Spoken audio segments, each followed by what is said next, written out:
Hi, my name is Zach Hill, and I'm head of strategy at Toy. And you are listening to the Dallas Design Sprint podcast.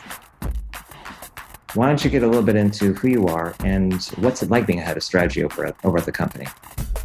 So my name is Zach, obviously, and my official title is head of strategy at Toy, which is a nice way of saying that I wear a lot of different hats with the company, doing a lot of different things. But yeah, I mean, design sprint facilitation is one of the primary roles that I have with the company.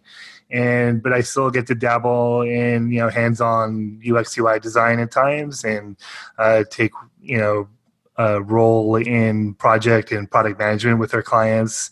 So really doing a lot of different things. But yeah, as you said, design sprints are kind of a big part of what we're doing with the company in general now. And my primary role is facilitation for when we do sprints. One of the things I've heard from people that are getting into this space is that there's this perception in the United States, in this region, North America, that design sprints aren't as sought after by certain medium-sized companies. They're probably more well-known in agencies and strategy houses. What's your take on how design sprints are being adopted and used by others?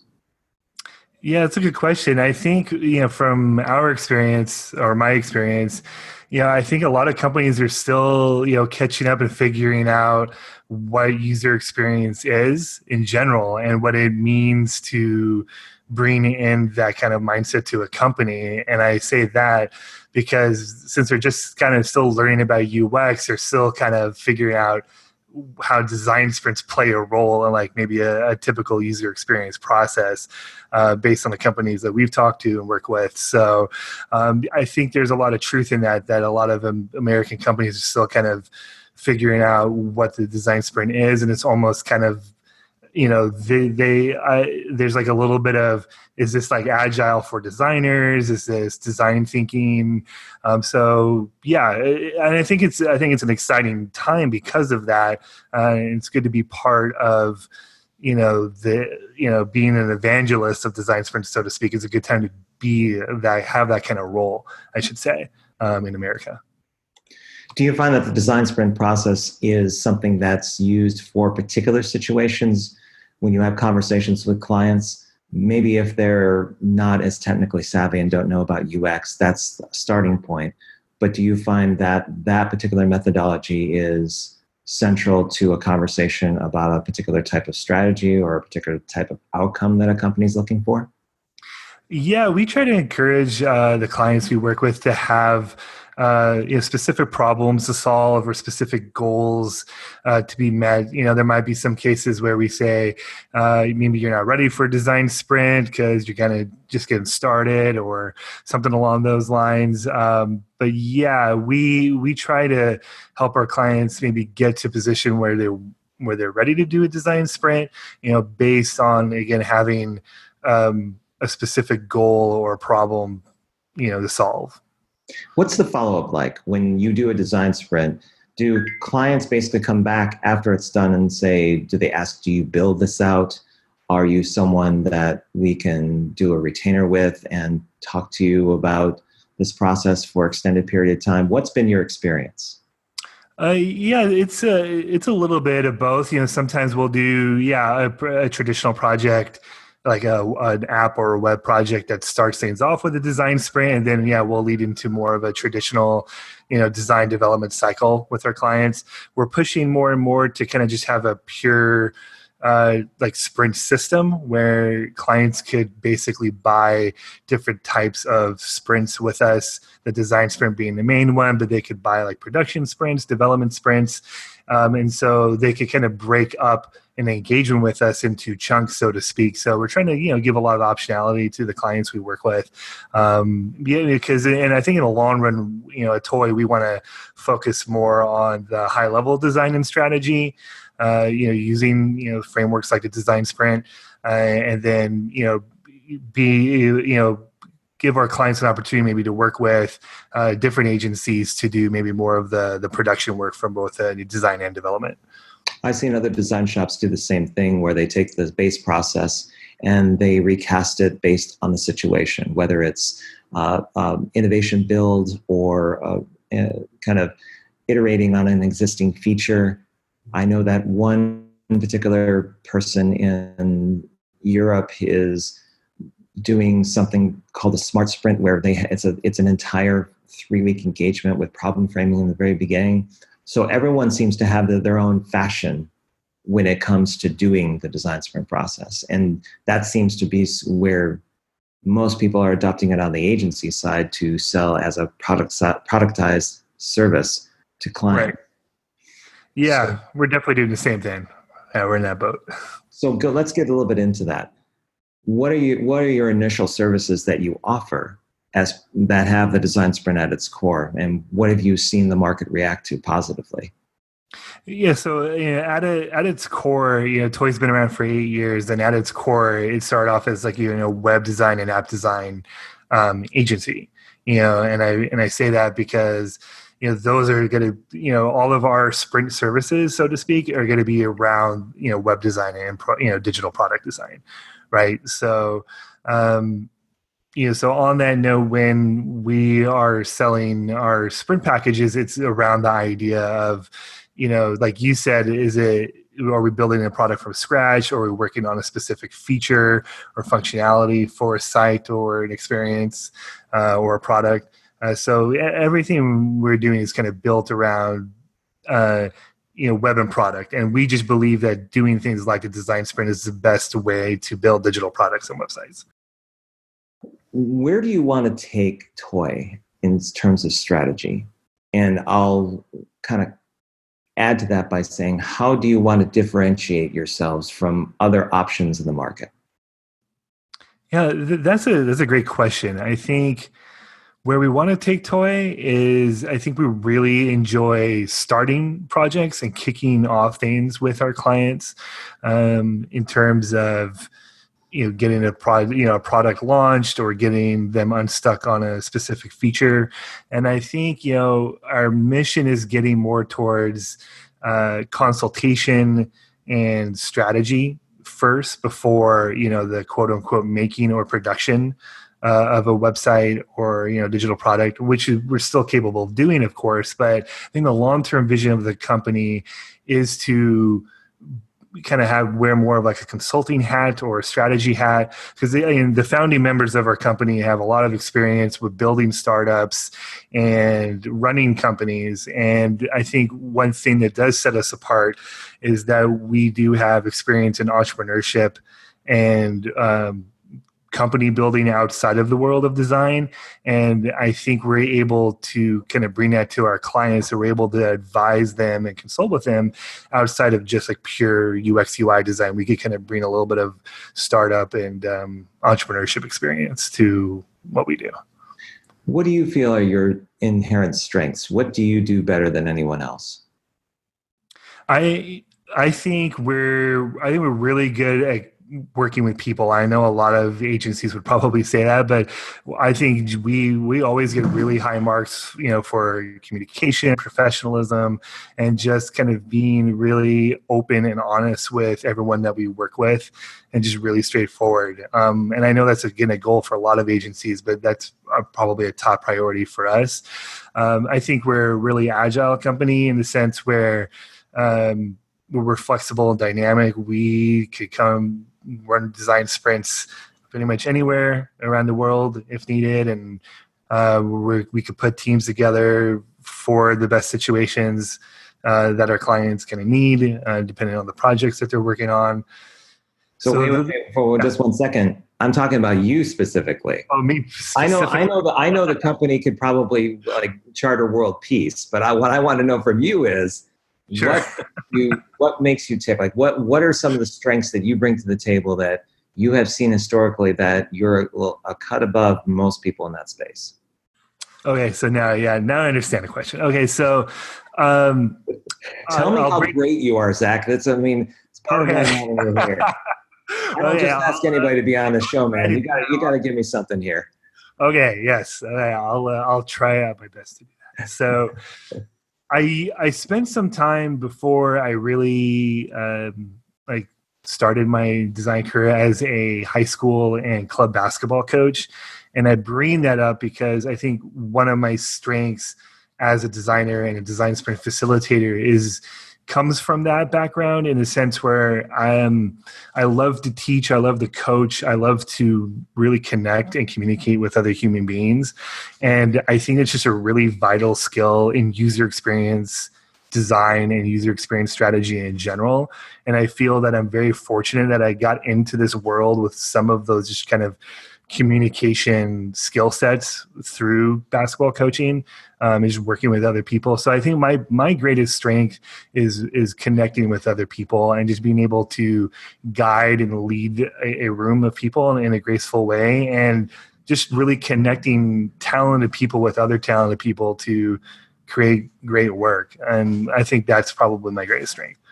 Does that manifest in things like meetups, in first contact with clients? How have you seen that effectively done? I think both. Like, yeah, first contact with clients, I'm very comfortable, making first contact with a prospect or a current client. And then, yeah, in the workshops themselves, if I'm involved with project management, after workshops, I'm comfortable with checking in with clients and working with them.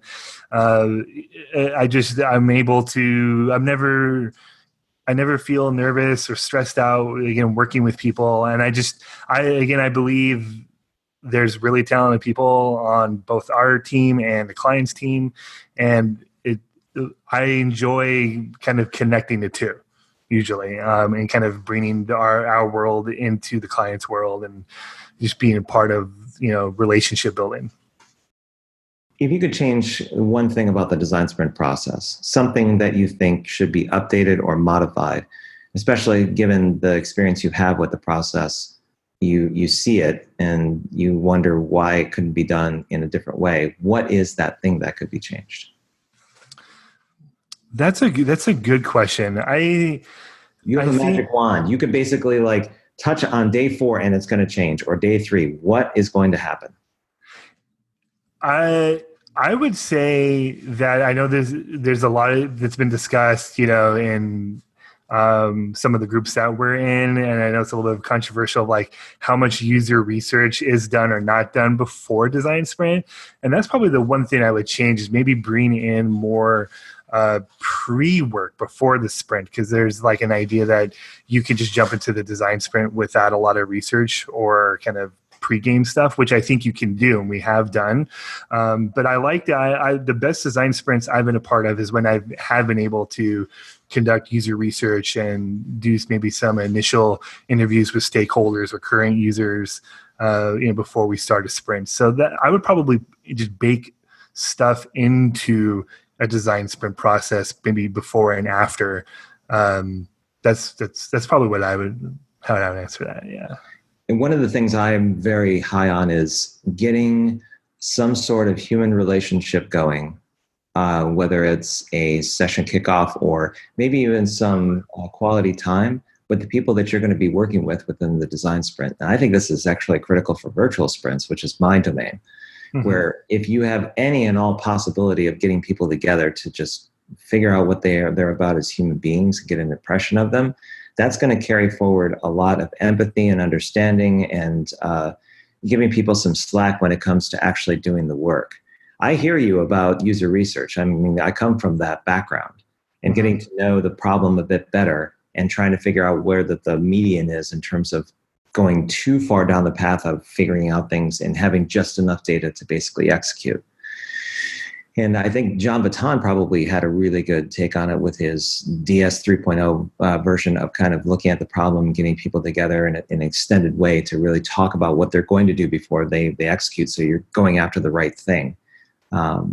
So if you're doing user research and you could do this, what kinds of user research would you do? Are you pro ethnography? Are you someone that likes data harvesting and would do surveys? I mean, what would be your ideal approach if you had bandwidth to do more user research on whatever you're going to be working with in the design sprint process? Yeah, I mean, ideally, I think it'd be a blend of qualitative and quantitative data.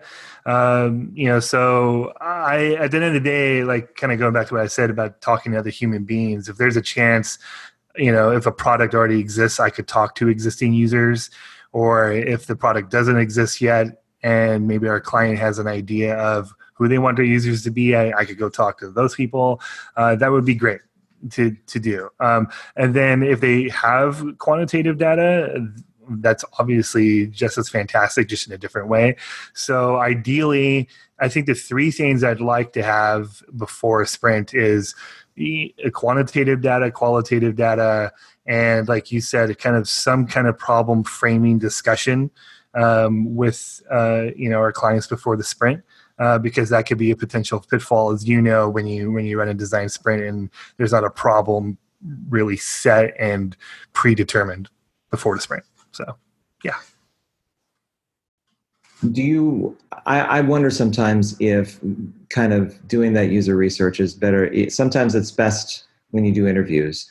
Have you ever tried conducting it in places, common places and public places, where you maybe take someone out to lunch, you meet in a common place and you kind of discuss over dinner, something that is related to the project, but is not in an official environment like an office space? Do you find that the quality of the conversation would change or the focus of it, or are you usually pretty regimented in terms of how you go about it?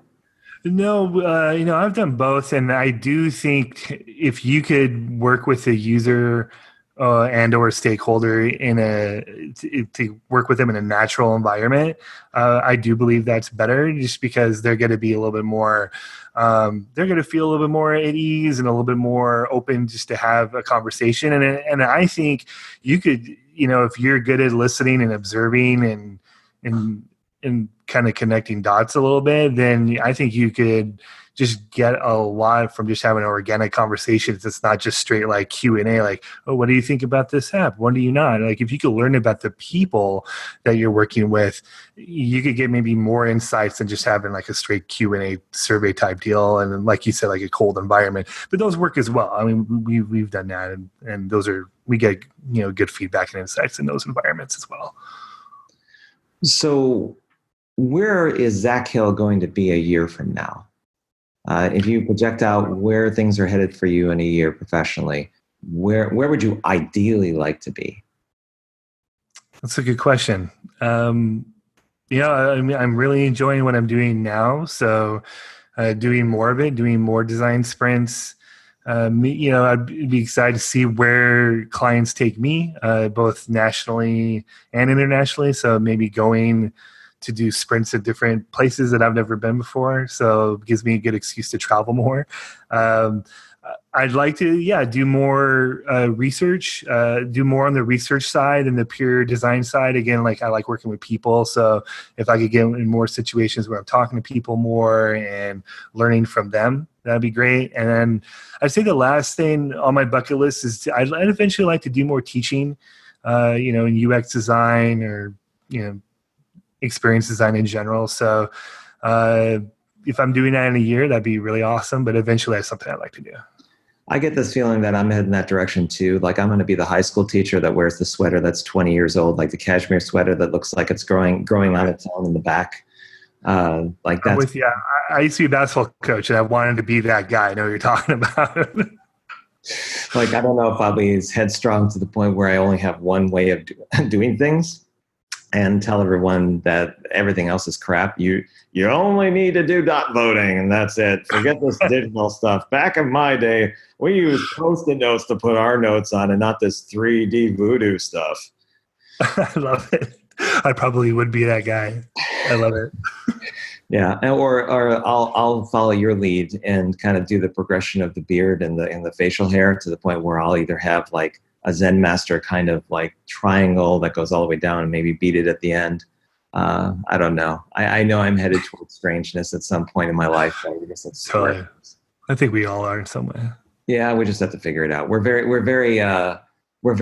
well represented in terms of how we project ourselves. But yeah, the crazy comes out one way or another. By the time you're 65 and 70, you just don't care. So we'll figure it out. Totally. So outside of your profession, I mean, what do you like to do for fun? What are you all about? I still love basketball. I know I keep bringing up basketball, but anytime I get a chance to play it, watch it, it makes me happy. I'm on 2 different adult basketball leagues teams, so try to stay active with that. I play. Are your knees and your ankles holding out? I mean, Oh, how is that? they're holding up a little bit. It definitely. I mean, I played high school basketball too, so I bring that up because I'm 36, but my legs feel like they're in their 50s or 60s. So, yeah, I definitely feel that. But it's I probably wouldn't be as active if I didn't get to play basketball. But I love spending time with my wife and our cats and watching Netflix, just like anyone else. But yeah, basketball and spending time with family. That's really what I enjoy doing the most. I'm at the age now where if I played adult league basketball, because I used to be fairly active too in basketball. I followed all of the '90s teams and what they had done. I was a kid growing up in the Jordan era and the Patrick Ewings and all of those. I was even in Seattle when they had the Supersonics and Durant joined them for the first time. The thing if I ever went into a league now, I would be a hazard to everyone around me because I know that, and probably with the rest of us there in our age bracket, there's going to have to be somebody with a mop following us all the way down the court because literally after the first quarter, you're a sweat bucket. And I mean, I love it too, and I usually love like playing defense. But man, I know I would probably kill whatever tendons are left kind of hanging together in my ankles if I went down that road. I'm getting to that point, and I mean, I'm at that age now where. I mean, I'm not that old, but like when I go play on these teams, I'm on the older side now. So it's just kind of weird to experience that. Like all these young kids are like running around. I can't play defense anymore. Basically, How many of them call you sir? Too many. I'll put it out. I'm the old on one of my teams. I'm the oldest guy, like by far. I'm like 6 years older than everybody, and so yeah, I'm like the elder statesman. And then even you'll get to the point where they don't even acknowledge you exist. They're just like, they're gonna have all their conversations about everything that interests them, and then you're just you're part of the game, but that's it.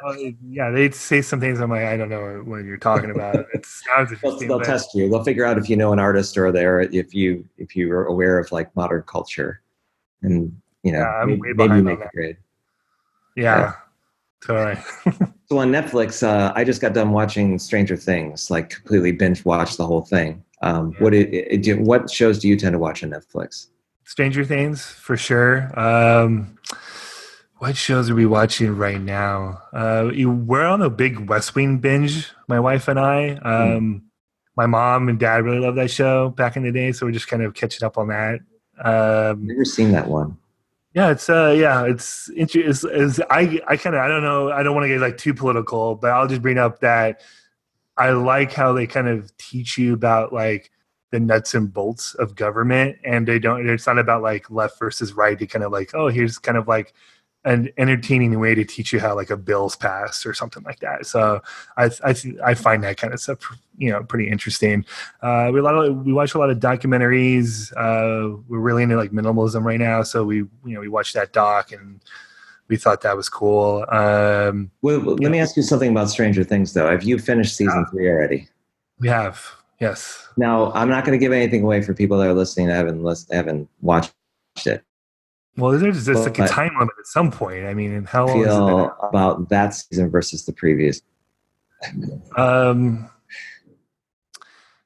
good question. I think season 2 is my favorite out of the 3. Yeah, I would agree with that. I like the 3's okay, but 3 felt like they had done everything they wanted to do with 1 and 2, and 3 felt like, where could we take this? And I agree. And it was like, what can we make it dramatic? Like they were trying to speak to the narrative, but I don't think, and it may have been pressure by the network to kind of bring something up that was entertaining. Kind of think 3 was kind of like a toss. It could have been better, but I got where they were going with it. Yeah, I think I agree that I felt like the first 2 you could have ended after the second one, right? And obviously want to do that. Too much money to be made, and totally understandable. So yeah, for the third one, it did feel like they kind of didn't know where they wanted to go with it. So they lost their way a little bit, I thought. But overall, I thought it was still pretty good. And, I still watched it. Yeah. I mean, I still like watched it all. Like when I should have gone to bed last week, I was like, well, I can watch a little bit more of episode 5 and get that done. And oh crap, it's 1:30 in the morning. And that would be like, my whole pledge about getting more sleep just went out the window when I started doing that. Right. I guess one final question is, have you ever heard of Fawlty Towers? I haven't. Oh my goodness. Okay. I think it's on Netflix. If not, you may have to. Do you have Prime Video at all or no? Yeah, we have Prime Video. Look up Fawlty Towers. Fawlty Towers is a series from BBC that was John Cleese's from Monty Python. That was his one foray into a TV series where he basically had creative control. And I only advocate for that series because it stands the test of time as being one of the most hilarious shows I've seen. And if for anyone that's listening that has never considered it, definitely check it out. It's like got 2 seasons. I think it's like 6 or 7 episodes each season, but it's British. So it's going to have a little bit of like contextual political lines in it, but yeah. I love British shows. Yeah, I don't know. I didn't sense that you were a Fawlty Towers fan, but I figured that if nothing else, it could be the one thing I could leave you as a parting gift to say, Zach, if you ever want to disconnect from strategy, go ahead and watch Fawlty Towers, and it's the complete opposite. I'm always looking for outlets. I'm down. I'm adding it to the list. I'll talk to my wife about it. Enjoy the weekend, Zach, and I will talk to you later on. All right, Robert. Have a good one. Okay. Thank you very much for listening to the Dallas Design Sprints podcast. The week of December 2nd, we are going to be showcasing all of the virtual design sprint teams and the work they've been doing for the Global Virtual Design Sprint, and something we're calling, you guessed it, GVDS Showcase. Come by on LinkedIn to find out more information. We'll also be posting several different webinar URLs for your consideration. If you want to learn more about the podcast or anything about Dallas Design Sprints, you can find me on Pinterest, Instagram, LinkedIn, Twitter, Facebook, Reddit, and a whole bunch of other social media sites. Hope this recording found you well, and we'll speak to you next time.